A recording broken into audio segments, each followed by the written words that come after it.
dalam ruang lingkup sebuah organisasi mungkin di situ akan mencakup semuanya. Kenapa di dalam satu lembaga harus diadakan sebuah organisasi? Karena lembaga tersebut salah satunya untuk membantu kinerja kiai.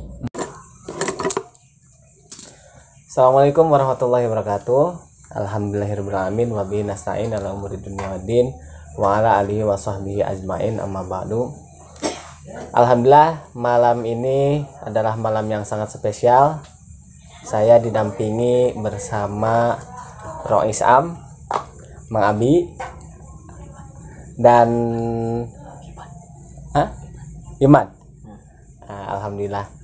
Dan tema kita malam ini yaitu mengangkat tentang leadership, yaitu kepemimpinan, bagaimana cara memanage kepemimpinan di kalangan di ruang lingkup pesantren.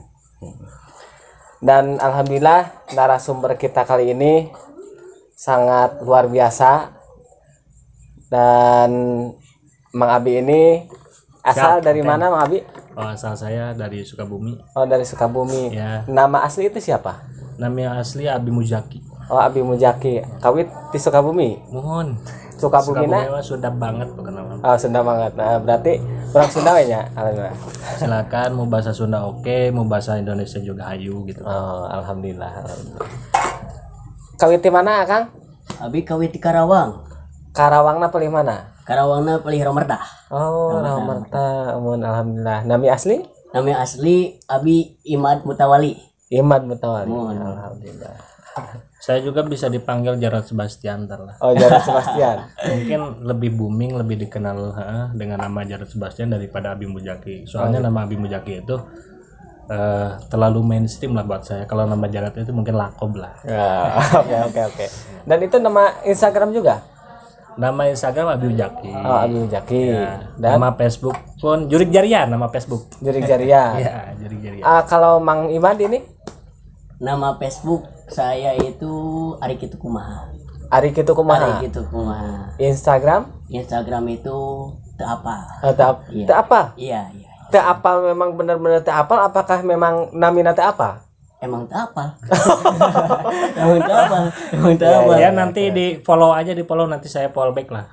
Itu di screen di searching namanya Jarod Sebastian atau Abi Mujaki bisa ada. Nah itu guys. Alhamdulillah. Dan Mang Abi ini pertama mondok itu di mana, Mang Abi? Pertama mondok saya di Dangder dulu, di kampung saya juga ada gitu. Daerah mana itu Dangder? Masih di daerah Sukabumi, daerah Sagaranten ada namanya Dangder. Sebetulnya sih mungkin mondok ke sini itu dibilang paling yang kedua kali.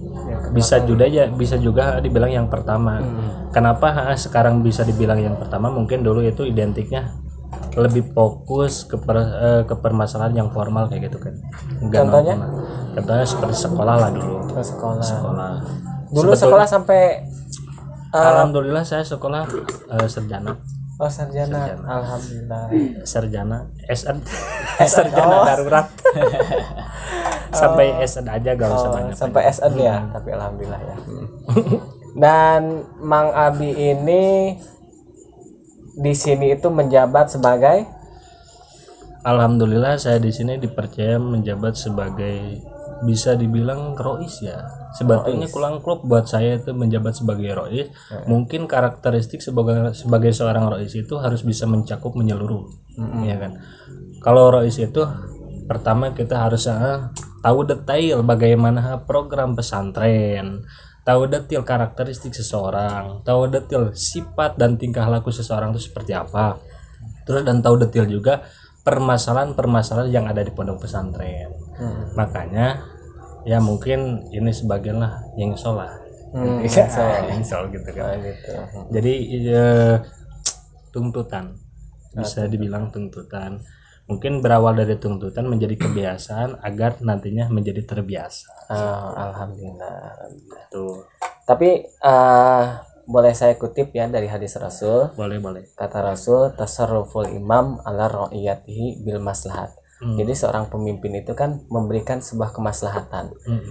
Dan yang jadi pertanyaan, bagaimana seorang Mang Abi yang menjabat sebagai istilah kata Rois Amlah di pondok pesantren ini memberikan sebuah kemaslahatan kepada yang dipimpin?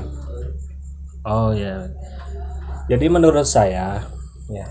arti daripada kemaslahatan ini itu mungkin intinya mereka ataupun siapapun dia termasuk saya pun harus siap menanggung sebuah resiko, entah itu resiko sekecil apapun atau sebesar apapun harus siap menanggung resiko tersebut.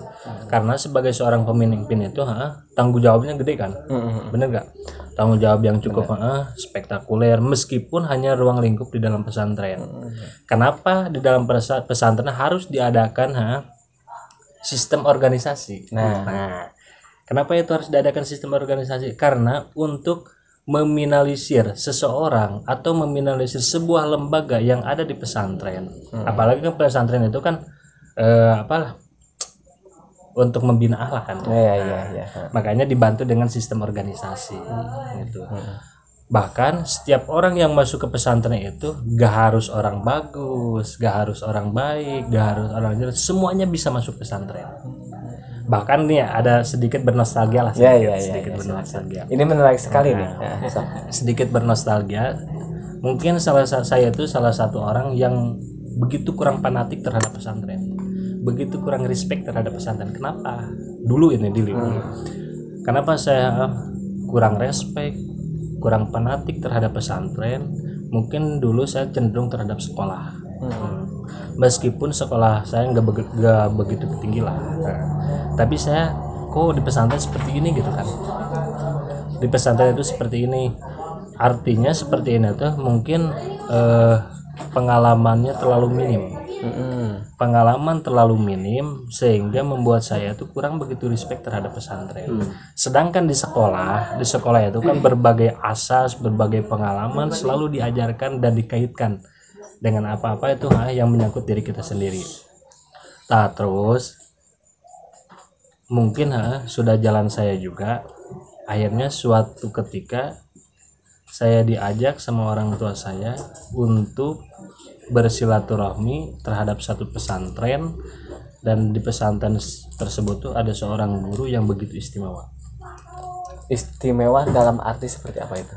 Dalam arti mungkin membina seorang santrinya itu sehingga semua santri yang ada di pesantren itu bahkan alumninya pun hampir 100% menjadi kiai lah intinya. Menjadi kiai. Nah, di situ saya tertarik untuk masuk pesantren. Seperti itu. Makanya sekarang saya respect lah, fair gitu terhadap pesantren. Sebetulnya pesantren itu menurut saya bagus banget.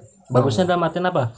Jadi gini, pesantren yang tadinya dulu berpikiran saya kuper, terus nggak ada pengalaman tertentu atau apalah, karena pesantren itu kan minim gitu kan, minim pengalaman. Tapi setelah saya menggeluti dunia pesantren, menjadi santri istilahnya, meskipun bukan santri seutuhnya, tapi saya merasa menjadi santri. Kalau dulu sih saya yang dicari itu sebuah ketenaran, sebuah kekuasaan atau apa.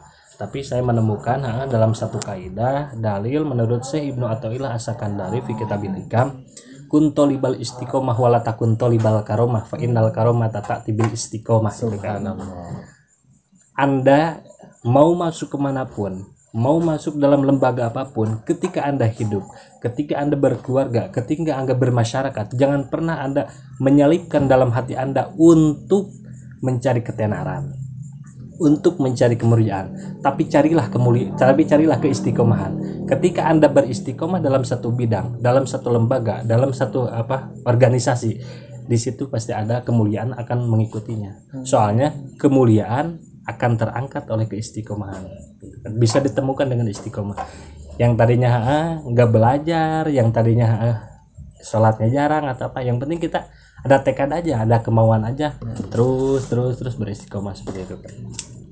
Ya mudah-mudahan bisa menjadi sebuah inspirasi lah untuk santri-santri. Jangan pernah takut menjadi santri. Santri itu adalah kiai di masa yang akan datang cuy. Amin, amin. Ya Slow Allah. men. Dan menurut Mang Abi sendiri ya, ada sebuah pertanyaan yang sangat menarik. Ya boleh. Jadi- Ngopi. Ya, ngopi lah.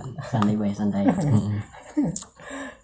Dan sungguh mungkin malam ini bisa dibilang malam yang sangat spesial bagi saya karena saya kedatangan seorang yang sangat hebat.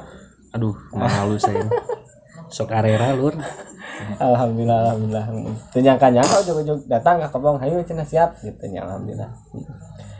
Dan bagaimana Mang Abi menyikapi dunia pesantren? Kan maaf ya, bahkan di pesantren itu karakteristik santrinya itu berbeda-beda. Nah, itu dia. Dan kata guru saya, manusia itu terbagi menjadi 3 bagian.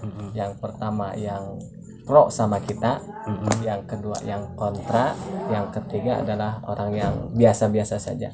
Bagaimana Mang Abi menyikapi permasalahan-permasalahan di ruang lingkup pesantren dan menjadikan Mang Abi itu seperti apa ya? Maksudnya menjadikan Mang Abi itu orang yang sabar seperti apa? Mungkin tiada kata lain selain daripada legowo kali ya. Legowo dalam arti Kita menerima sebuah kekurangan, menerima sebuah kelebihan karena manusia itu gak ada yang sempurna, gitu kan. Sejauh apapun hak manusia untuk melangkah, ya namanya juga manusia kan makhluk hatawanis ya. Iya. Pasti mempunyai kesalahan, mempunyai kekurangan juga. Termasuk saya pun masih dalam keadaan yang jauh lah dari kata baik. Tapi untuk memanage memanage itu memanage sebuah kepemimpinan, meminimalisir sebuah kepemimpinan itu mungkin kita harus banyak berinteraksi gitu kan. berinteraksi. Kita berinteraksi dengan orang tersebut yang tadinya orang tersebut itu nih kontra sama kita, sangat fanatik banget lah sama kita, nggak suka bahkan misalkan sama kita. Ya udah gak apa-apa ya, kita deketin aja gitu kan, step by step kita ya ngobrol secara empat mata, apa sih yang pengen Anda lakukan terus untuk membangkitkan sebuah pesantren gitu kan. Intinya kan kalau santri itu gitu kan. Pertama santri itu dituntut, ada 3 tuntutan sebenarnya santri. Pertama, santri harus mengkhidmat terhadap Alkitab. Yang kedua, santri itu harus mengkhidmat terhadap guru. Yang ketiga, santri itu harus mengkhidmat terhadap guru. Terhadap pesantren yang ketiga. Dalam ruang lingkup sebuah organisasi mungkin di situ akan mencakup semuanya. Kenapa di dalam satu lembaga harus diadakan sebuah organisasi? Karena lembaga tersebut salah satunya untuk membantu kinerja kiai. Bener gak? Iya. Membantu kinerja kiai. Misalkan kiai lagi sibuk atau apa, kita bisa membadalinya kalau memangnya perlu untuk dibadali, untuk digantikan. Terus untuk bermasyarakat pun bisa sebetulnya itu. Makanya diadakan organisasi itu pertama kita melatih kesabaran. Yang kedua melatih untuk bersosial. Yang ketiga melatih kita untuk bermasyarakat. Semakin kita bisa mengkolektifkan antara yang 3 ini, dikolaborasikan, pertama kolaborasi, yang kedua dikolektifkan. Ketika pengkolaborasikan sudah ada, pengkolektifan sudah ada, nah di situ kita mulai berinteraksi dengan seseorang gitu kan. Nanti ketika suatu saat kalau memang ya udah mukim enak gitu kan. Gitu sebetulnya. Di dalam bukan apa-apa, di dalam sebuah lembaga itu mungkin ada 3 kata saya. Khidmah kepada guru, pesantren, khidmah kepada Alkitab. Soalnya tujuan santri itu kan membina akhlak. Membina akhlak, yang tadinya enggak tahu menjadi tahu, yang tadinya enggak bisa menjadi bisa, nah gitu kan. Terus organisasi pun sangat penting karena untuk memajukan sebuah pesantren itu butuh sistem organisasi seperti itu. Alhamdulillah. Dan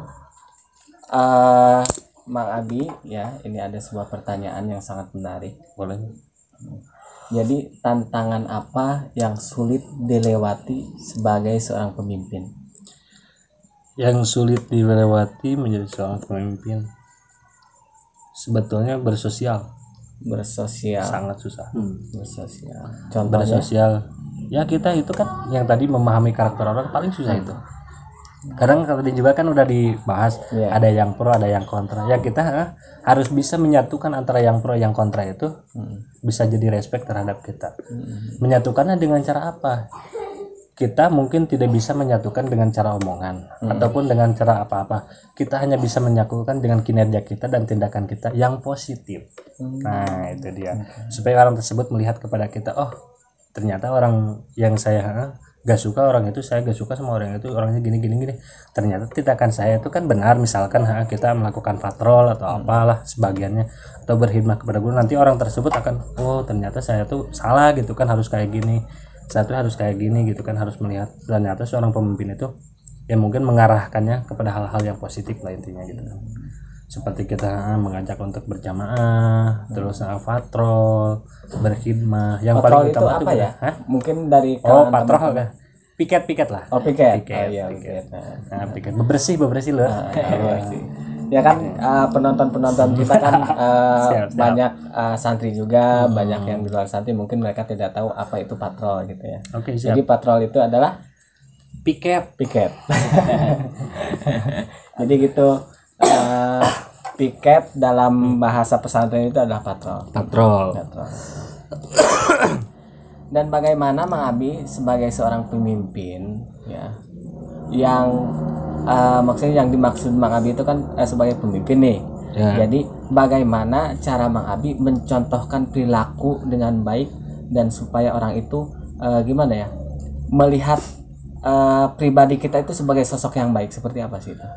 Ya mungkin kita hanya bisa melakukan tindakan-tindakan yang positif, seperti kita berjamaah sholat bareng-bareng, terus piket bareng-bareng, teruslah melakukan, sebetulnya melakukan dengan tata bahasa pun itu menjadi contoh kepada orang lain. Bahasa yang sangat signifikan, bahasa yang begitu enak didengar sama orang lain, sopan santun, adab kita. Nah, itu bisa dijadikan contoh untuk orang lain, termasuk untuk para santri-santri gitu kan. Soalnya kan di dalam santri itu berbeda-beda, Pak. Berbeda-beda ya benar.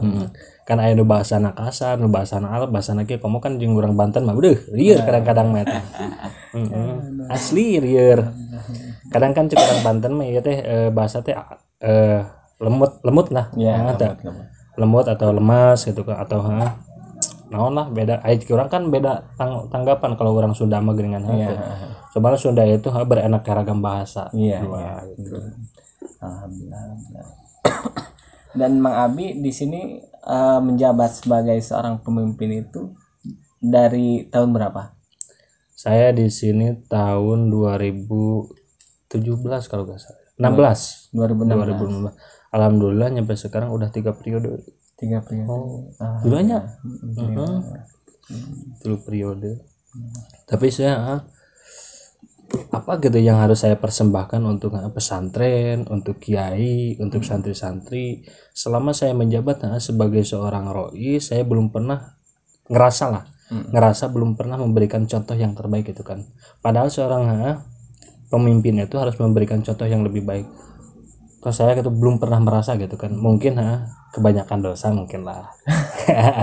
Kebanyakan dosa. Tapi alhamdulillah orang-orang di sekeliling saya tasyakur binikmat, tahadus binikmat juga gitu kan.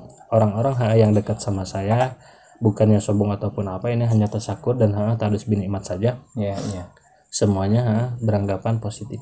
Alhamdulillah. Mungkin seperti itulah. Dan Mang Abi, kita kan tinggal di ruang lingkup pesantren. Dan pasti dalam suatu kehidupan itu likulli syai'in tajribun, setiap perkara itu mempunyai cobaan. Cobaan apa yang paling berat untuk Mang Abi gitu sebagai seorang pemimpin? Cobaan yang paling berat yang pernah Mang Abi rasakan sebagai seorang pemimpin di ruang lingkup pesantren seperti apa? Cobaan yang paling berat ketika orang tersebut, ada segelintir orang yang tidak suka kepada saya, terus di depan dia berbicara secara netral, bagus, baik, positif kepada saya, tapi di belakang mengadukan saya. Ada seorang seperti itu. Mungkin itu salah satu cobaan yang paling berat buat saya. Tapi saya gak ambil pusing, ngapain juga gitu kan memikirkan orang lain. Sedangkan saya pun masih banyak yang harus saya pikirkan gitu kan. Saya mah fokus, lurus di jalur positif, mana yang baik pasti saya kerjakan, mana yang buruk pasti saya tinggalkan, itu aja. Gitu kan. Seorang pemimpin itu harus berani menjatuhkan sebuah hukum, harus berani menindaklanjuti sebuah hukum. mana itu yang hak dan mana itu yang batil, mana itu yang benar, mana itu yang salah. Kan kata Allah, waqul ja'al haq wa zahaqal batilu innal batila kana zahuqa. Sampaikan mana yang hak, sampaikan mana yang batil. Sesungguhnya yang hak akan mengalahkan yang batil. Ya, santri itulah. Seperti itu. Alhamdulillah, benar. Narasumber kita malam ini sangat capek tangsan. Subhanallah. Seperti itu. SN biasa SN. Alhamdulillah. Nah, dan bagaimana cara Mang Abi untuk mendidik santri itu dalam merevolusi akhlak? Merevolusi akhlak ya. Sebuah revolusi itu mungkin susah ya. Ke bahasa revolusi itu menggubris secara keseluruhan, Bos. Jadi kita tidak bisa merevolusi secara langsung akhlak kita. Mungkin lebih tepatnya kepada apa ya? Bukan revolusi, apa itu nah? Restorasi mungkin. Restorasi akhlak mungkin lebih tepat lah. Karena restorasi itu secara individu, bukan secara menyeluruh. Kalau revolusi akhlak itu gak mungkin kan kita hei kalian harus gini nggak mungkin kan, harus secara langsung. Mungkin kita step by step melihat celah dulu. Misalkan satu orang yang dekat kepada kita, ya orang-orang sekeliling kita dulu lah. Sini yang gini tuh nggak baik nih, yang gini tuh salah nih, yang gini tuh baik. Nah mendingan sekarang gini aja gitu kan. Sekarang ayo kita lah berjamaah aja, ayo kita ngaji lah. Itu kan cara merestorasi akhlak. Kalau revolusi itu mungkin harus orang banyak, terus ruang lingkupnya juga gede, terus, apalagi kan pesantren itu pastilah membutuhkan didikan. Soalnya kan itu lembaga pendidikan pesantren itu kan. Meskipun non formal kan. Ya non formal kan ini ya. Apalagi pesantren itu harus bisa kita membaca pikiran seseorang, membaca individu, terus kita mengajak, sini tuh lebih baik gitu kan. Harus bisa seperti itulah. Kalau misalnya kita harus menekan, kan beda-beda. Pikiran orang beda-beda, hati orang tuh berbeda-beda gitu kan. Ketika dia ditekan, mungkin ada yang menerima dan mungkin juga ada yang tidak menerima. Itulah namanya manusia. Ya, di dalam konteks seperti itu ya kita harus bisa menyatukan antara yang tadinya tidak menerima jadi menerima terhadap kita, menerima argumen kita, menerima hujah dari kita, menerima semua tutur kata dari kita, taslim intinya gitu kan. Mungkin ini pertanyaan yang sangat sensitif ya. Kita kan di pesantren itu kan belajar dalam arti belajar membina sebuah rumah tangga. Dalam arti kita bagaimana cara memanage keuangan, bagaimana kita memanage waktu kita, gitu kan. Dan pastilah setiap santri itu pasti merasakan istilah kata jenuh di pesantren. Dan Mang Abi itu sebagai seorang pemimpin pastikan mempunyai tugas tersendiri. Bagaimana cara Mang Abi untuk menyemangati seseorang atau santri selaku sebagai pemimpin menyemangati santri yang mulai jenuh tinggal untuk di pesantren, seperti apa? Ya makanya saya itu punya program. Mungkin setiap setahun sekali atau 6 bulan sekali adanya study tour lah, boleh bilang study tour atau jaroh lah. Lebih tepatnya mungkin ke santri itu jaroh ya. Kenapa saya punya inisiatif, punya planning ke depannya harus diadakan jaroh setiap tahun atau mungkin 6 bulan sekali, karena tidak semua santri itu semangat dalam belajar. Kadang kan titik kejenuhan itu selalu ada, pasti. Termasuk saya pun merasakan jenuh, apalagi saya kan udah punya usia lah, gitu kan. Apalagi yang kecil-kecil belum tahu apa-apa, mungkin dia butuh bermain, sedangkan waktu bermain mereka dihabiskan oleh ngaji, misalkan seperti itu. Kita mungkin buat jadwal, planning, ntar insya Allah. Sekarang pun mau ada acara jaroh kayak gitu. Acara insya Allah. Mudah-mudahan doain aja untuk para teman-teman semuanya, mudah-mudahan semuanya dilancarkan, gitu kan. Terus untuk memanage sebuah keuangan, mungkin kita dituntut untuk memanage semua keuangan yang biasa kan kalau santri itu dikirim sama orang tuanya, ada yang gede, ada yang kecil, bahkan ada yang minim sama sekali. Nah, di situ mungkin kita harus bisa mengkalkulasikan. Artinya gini, kalau misalnya kita 1 bulan dikirim sama orang tua kita 500.000 contohnya. Mungkin 500 dikali 30 atau dibagi 30 hari berapa kira-kira? Berarti hampir 15.000 lah. Nah, minimal 1 hari 15.000 supaya uang yang 500 itu cukup nyampein, entah dianterin lagi gitu kan, ditransfer lagi atau apalah. Supaya itu kan memanage kecil-kecilan. Soalnya dan entar juga kalau di dalam rumah tangga pasti seperti itu kan. Tidak mungkin uang 500.000 dihabiskan dalam 1 hari, nggak mungkin lah. Kita tuh harus berpandangan untuk kedepannya kita seperti apa. Apakah besok kita makan apa? Meskipun secara hakikat kita tidak usah memikirkan hal tersebut soalnya semuanya udah tanggung jawab sama Allah kan. Tapi kita kan perlu ikhtiar, perlu kerja, perlu upaya. Berupaya untuk memanage tersebut yaitu gitu. Kalau misalnya 500.000 mungkin 1 hari 15.000 cukup lah gitu kan. Cukup.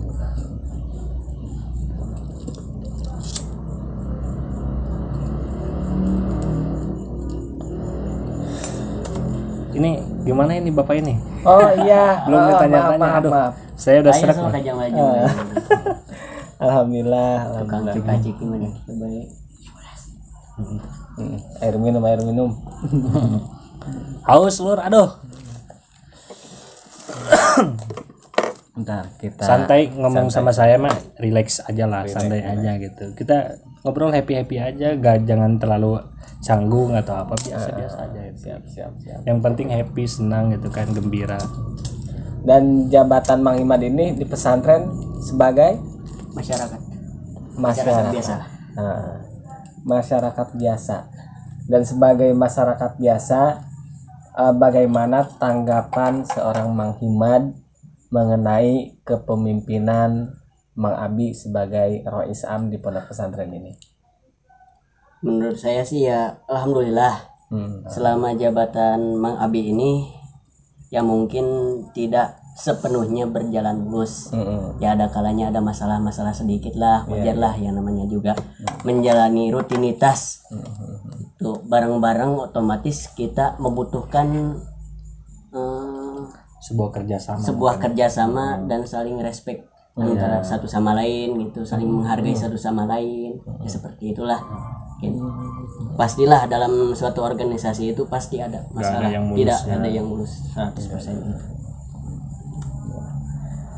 Soalnya kan apalagi dalam berorganisasi itu bukan dinilai daripada cara kita menyampaikan sebuah omongan ataupun cara kita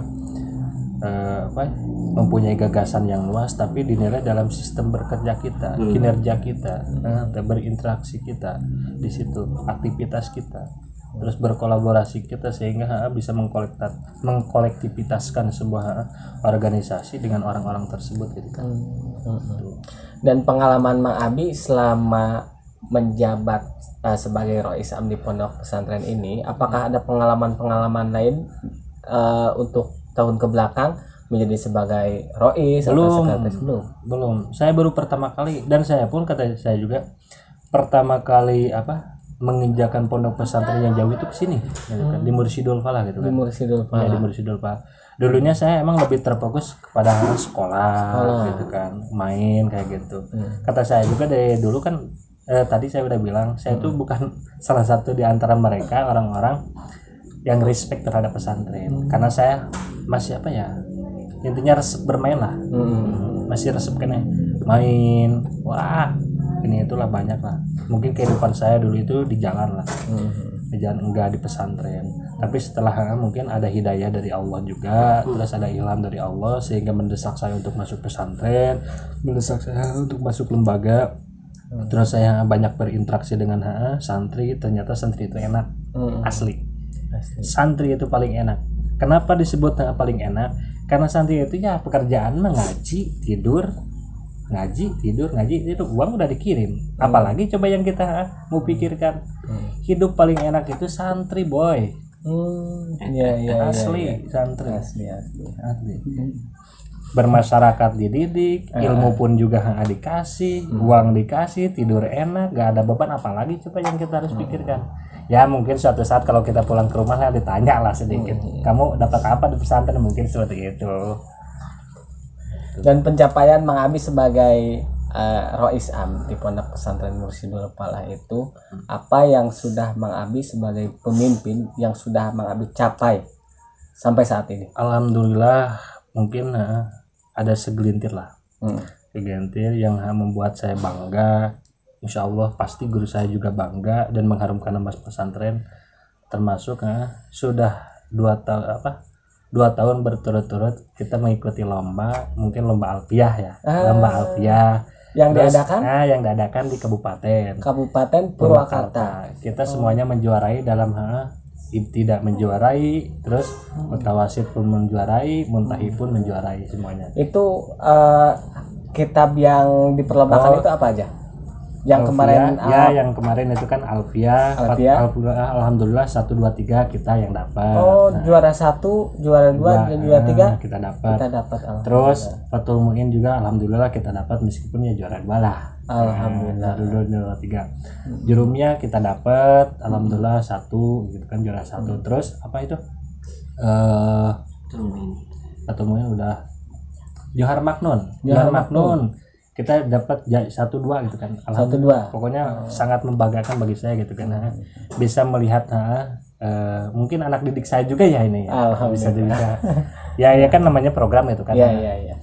Mungkin bisa guru saya bangga, saya juga alhamdulillah Allah gitu kan. Kok bisa seorang Abi Mujaki bisa mengirimkan lah sebuah pesan, bisa mengirimkan anak-anak yang begitu sangat luar biasa buat saya. Meskipun saya belum pernah turun secara langsung untuk mengikuti lomba tersebut, tapi menjadi wasilah daripada lomba tersebut gitu.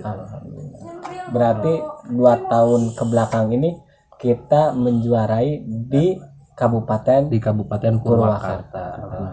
Insya Allah tahun-tahun berikutnya mudah-mudahan kalau memangnya Allah mengizinkan, kita akan mengikuti lomba di tingkat provinsi mudah-mudahan. Tingkat provinsi. Insya Allah mudah-mudahan. Sekarang lagi di manage dulu, sekarang lagi di briefing itu kan supaya lebih giat lagi dalam belajar mengajarnya, terus dalam bidang-bidang hal tersebut itu kan, insya Allah mudah-mudahan. Bicara tentang pondok pesantren, tak luput ya kita pondok pesantren dididik untuk belajar menghafal, belajar mengaji, dan banyak hal lah, seperti kita belajar berumah tangga ya yang tadi diceritakan. Dan bagaimana seorang Mang Abi menyikapi sebuah sebuah tanggung jawab, dalam arti santri itu kan bertanggung jawab atas agamanya. Ya, betul. Atas yang disampaikannya. Dan atas apa yang diperbuatnya. Dan yang jadi pertanyaan sebagai santri, kontribusi santri untuk negara, jangan dulu kita bilang negara ya, kita berkontribusi sebagai seorang pesantren dulu lah, untuk sebuah pesantren dan kalangan masyarakat. Nantinya apa yang harus dilakukan sebagai santri? Yang pertama mungkin harus banyak berinteraksi. Yang kedua, wawasan kita dan gagasan kita harus cukup mumpuni. Benar gak? Santri mungkin makanya selalu diadakan talaran. Seperti entah itu di bidang fikih atau alat atau ngerab apa-apalah, di pesantren kan selalu ada gitu. Apalagi di Mursyidul Falah itu kan komplit lah intinya. Komplit. Alatnya juga ada, balagoh, manatiko, fikih, ada semua. Yang santri yang ingin menginjakkan ke jenjang yang selanjutnya, apalagi untuk nanti berhadapan dengan masyarakat di ruang lingkup yang cukup gede, mungkin itu harus mempunyai gagasan yang cukup luar biasa, yang cukup mumpuni. Terus gagasan tersebut diambil dari kapan? Gagasan tersebut harus dipersiapkan dari sekarang. Mungkin banyak mentalar lah, banyak menghafal. Semua yang guru sampaikan minimal kita harus menghafal. Al ilmu itu kan fisudur lapis sutur. Ilmu itu di dalam hati, di dalam pikiran. Ketika ilmu sudah di dalam hati, sudah di dalam pikiran, lidah pun akan berbicara dengan lantang, dan itu dengan kebaikan, hal positif pasti yang akan menjadi buahnya. Iya. Bagaimana cara Mang Abi? Sekarang alfiah sudah beres? Alfiah untuk siapa? Untuk saya Mang Abi. pribadi. Insya Allah kalau Alfiah, Insya Allah atau sudah beres? Insya Allah semuanya sudah lah. Alhamdulillah. Dan Masa iya gitu kan, Mursyidul Pala jangan pernah lah, jangan intinya gitu, jangan pernah memalukan sebuah nama pesantren, apalagi membuat malu sang guru gitu kan. iya. Apalagi di sini mayoritas alat gitu dan balago, masa iya anak santrinya nggak bisa lah. Pertanyaan saya untuk Mang Abi, kan Mang Abi itu sebagai contoh di pesantren, dan alhamdulillah jabatan Mang Abi ini paling tertinggi lah di sini, yaitu Rois Am. Dan bagaimana cara Mang Abi untuk, ya mungkin bisa di-share lah ke teman-teman kita, cara menghafal dengan baik seperti apa? Cara menghafal dengan baik mungkin dengan cara bermurojaah ya. Dalam arti? Kita misalkan gini, kita punya target nih. Ya. Alfiah kan 1.000 bed. Alfiah 1.000 bed. Kita punya target satu hari minimal 5 bed. 5 bed. Minimal 5 bed saja. Kalau kita gak mampu 5 bed turunin. Misalkan 3 bed atau 2 bed. Nah, gak mampu 5 bed, 3 bed, gak mampu 2 bed, 1 bed minimal satu hari. Asalkan jangan pernah dalam satu hari itu tidak menghafal sama sekali.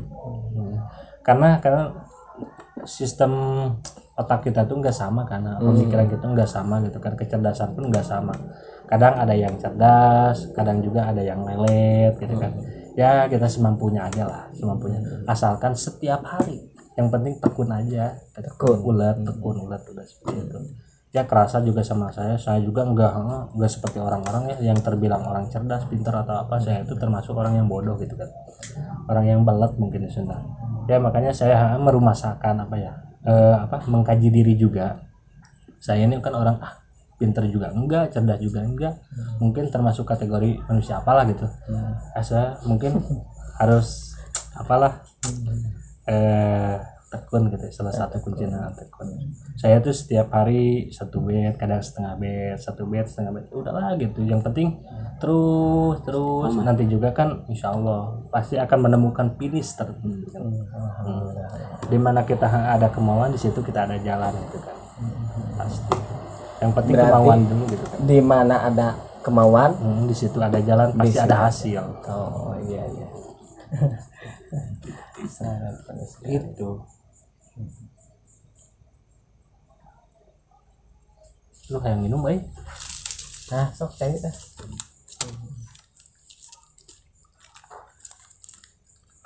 Pertanyaan untuk Kang Himad. Kang Himad ini sebagai pendamping lah, istilah pendamping dari Mang Abi. Dan selama mendampingi Mang Abi, apakah Mang Abi merasakan suatu kejenuhan dalam menghadapi suatu tantangan yang berat?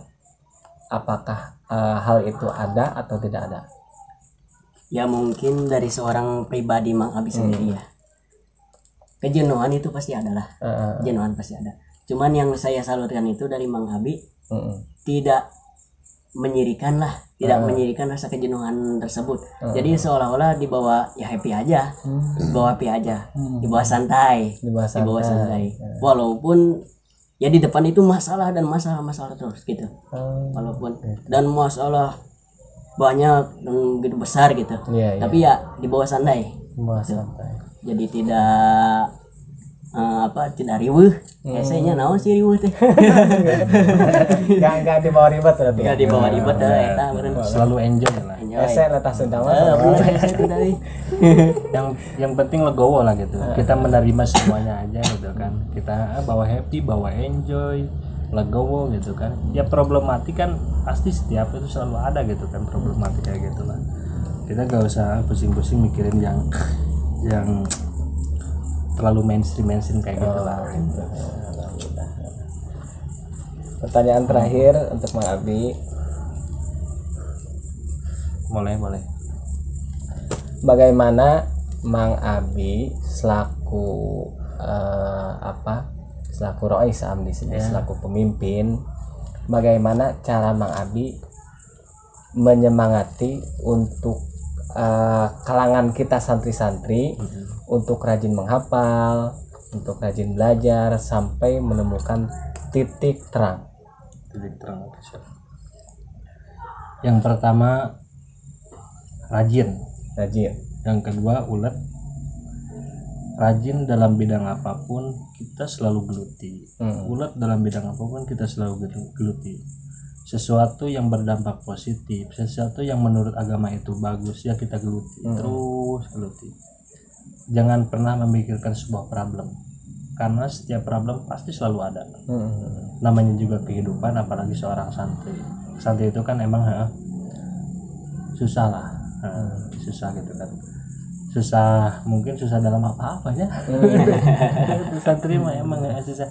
Tapi jangan pernah minder gitu kan. Jangan pernah minder, terus belajar, terus semangat, rajin, belajarnya semangat.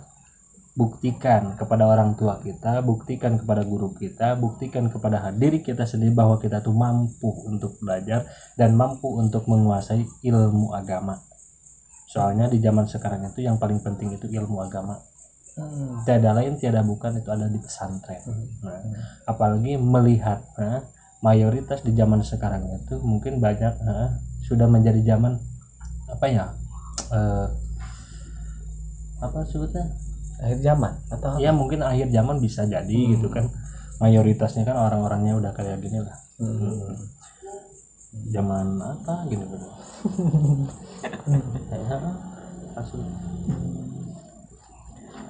Era globalisasi mungkin ya, lebih tepatnya,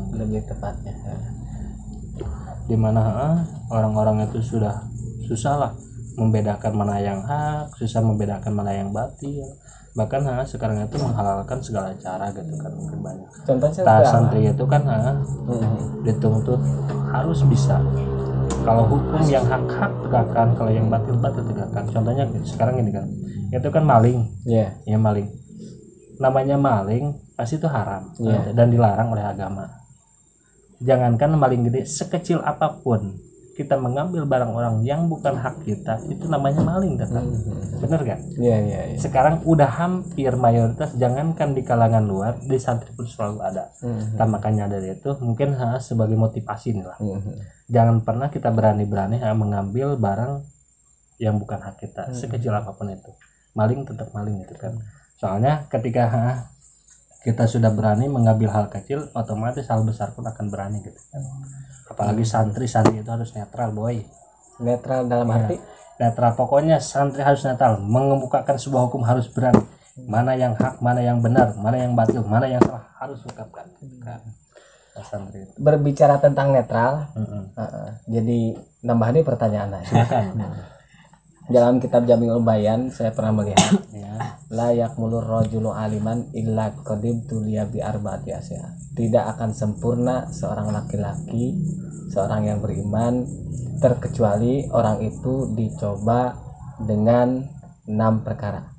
Yang pertama sama tatil a'da, orang musuh yang